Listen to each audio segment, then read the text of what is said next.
রাস্তার সমস্যাটা আজ থেকে 1 মাস আগে এই রাস্তাটা ভাঙছে বৃষ্টি রাস্তার উপর দিয়ে জল বেরিয়েছে রাস্তাটা ভাঙ্গা হয়ে গেছে গিয়া আইয়া মাইপা নিছে তারা ইঞ্জিনিয়ার আইয়া মাইপা নিছে কইছে কইরা দিব তাড়াতাড়ি এরপরে আজ 1.5 মাস হয়ে গেছে গিয়া অন্য কাজ ধরছে না গতকাল এইটা ফুরিয়া গেছে গিয়া এই ওয়ালটা ফুরিয়া ওখানে সরা টরা বদ্ধ হয়ে গেছে গিয়া যাতে তাড়াতাড়ি কাজ হয়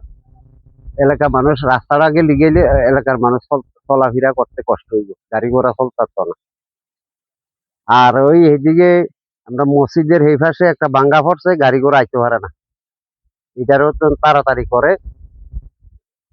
সরকার গাড়ি ঢুকনি আপনারা এলাকা না না না তখন ডুবে না ওই ছোট গাড়ি আইতে পারে আর বড় গাড়ি আইতে পারে না আইতে তো খুব কাশি আওয়ার লাগে বড় গাড়ি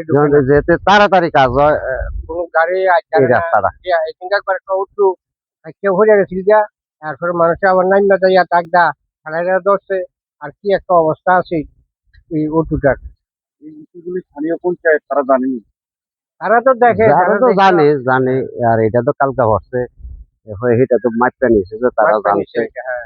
আর রাস্তা গেছে বৃষ্টি হইলে মানুষের চলতে কষ্ট হয় বৃষ্টি হইলে তল ফইরা যায় গাড়ি ঘোড়া আইতে পারে না যদি সরকার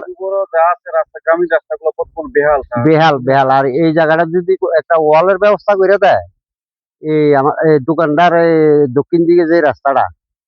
মানুষের সুবিধা হইব তো এই জায়গা যে যে পঞ্চায়েতের কাছে এই রাস্তা যত রাইতো হ্যাঁ এই ওই জায়গাও দেখলাম ভাইয়া গেছে এই রাস্তাটা এখন আপনারা যে দোকানে বা এলাকাতে যে আপনারা দ্রব্যগুলো সামগ্রী বা বিভিন্ন জিনিসপত্র আনতে যে বড় গাড়ি এগুলা না বড় গাড়ি আইতে পারে না ওই জায়গাটা কত সুন্দর অবস্থা এটা যায় 1.5 মাসে এরকম হয়েছে এর মধ্যে শুনলাম এই রাস্তার কারণে নাকি এখান থেকে রেশন পরিবর্তন হচ্ছে এন থেকে বড্ডাবার সুবিধার লাগিয়া একটা রেশন দেওয়া হয়েছে রাস্তাঘাটের লাগিয়া মাল আনতে পারে না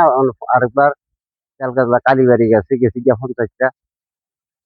আর সামান্য এই যে সামান্য এতটুকু রাস্তা লেগে আজকে আপনাদের বড় সমস্যা তৈরি হয়েছে সাবিন এই রাস্তাটা লাগে বিরাট